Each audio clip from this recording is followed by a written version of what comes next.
अकोला में उप मुख्यमंत्री अजित पवार ने आज पत्रकारों से बात करते हुए राज्य के कई अहम मुद्दों पर प्रतिक्रिया दी। उन्होंने कहा कि महाराष्ट्र की परंपरा रही है कि सभी दलों के नेता मुख्यमंत्री से मुद्दों पर चर्चा करते हैं। बच्चू गड़ू के आंदोलन पर अजित पवार ने कहा कि सरकार बातचीत के लिए तैयार है और प्रशासन लगातार संपर्क में है। सरकारच्या ज्या योजना आहेत, राज्य सरकारच्या ज्या योजना आहेत, त्याचाही आम्ही आढावा घेतला। त्यांना टार्गेट किती दिलंय, त्याच्यातलं आतापर्यंत पूर्ण किती झालंय, पुढचं पूर्ण व्हायला काय काळ लागणार आहे। कारण तुम्हाला माहिती आहे की महायुतीचं सरकार आता पुन्हा एकदा देवेंद्र फडणवीसांच्या नेतृत्वाखाली काम करत असताना आम्ही 100 दिवसाचा कार्यक्रम दिलेला होता राज्याला, तसा अकोल्यालाही दिलेला होता।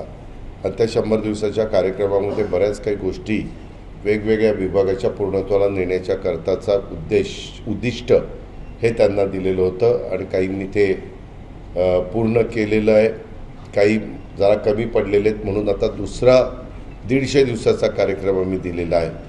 त्याच्यामध्ये त्या विभागांना ते उद्दिष्ट पूर्ण करण्याच्या दृष्टिकोनातनं लक्ष द्यावं लागणार आहे, प्रयत्न करावा लागणार आहे। तिथं पण नाईट लँडिंग आणि इतर गोष्टी करण्याची गरज आहे, जेणेकरून त्या लवकर झाल्या तर उद्योगपती किंवा कुणालाही रात्री अपरात्री यायचं असेल, जायचं असेल दिवसा, तरी कुठली अडचण येता कामा नये। म्हणून मी आमच्या मुरली मोहोळ साहेबांशी बोलून हा प्रश्न कसा निकाली काढता येईल याबद्दलचा जरूर प्रयत्न करणार आहे।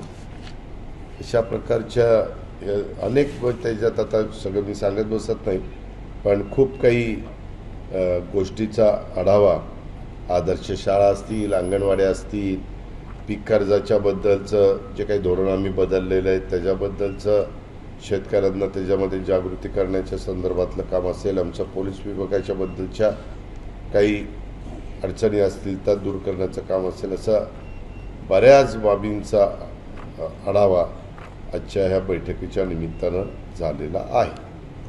आपल्याला काही प्रश्न विचारायचा असेल तर विचार।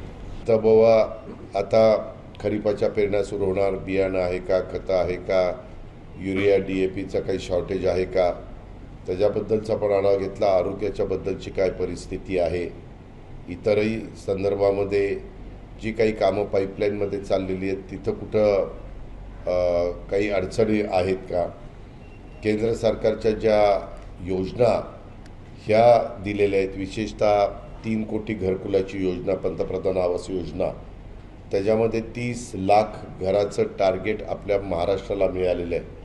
त्याच्यात जे काही टार्गेट आमच्या अकोल्याला मिळालेलं आहे त्याच्याबद्दल थोडंसं अजून गतीनं काम करण्याची गरज आहे। तर ते आता 150 दिवसाच्या कार्यक्रमामध्ये ते काम गतीनं पूर्णत्वाला नेण्याच्याबद्दलची कारवाई करावी अशाही पद्धतीच्या आदेश दिले गेलेले आहेत। आणि इतर पण सार्वजनिक आरोग्य किंवा वैद्यकीय शिक्षण विभागाशी संबंधित आमचे हॉस्पिटल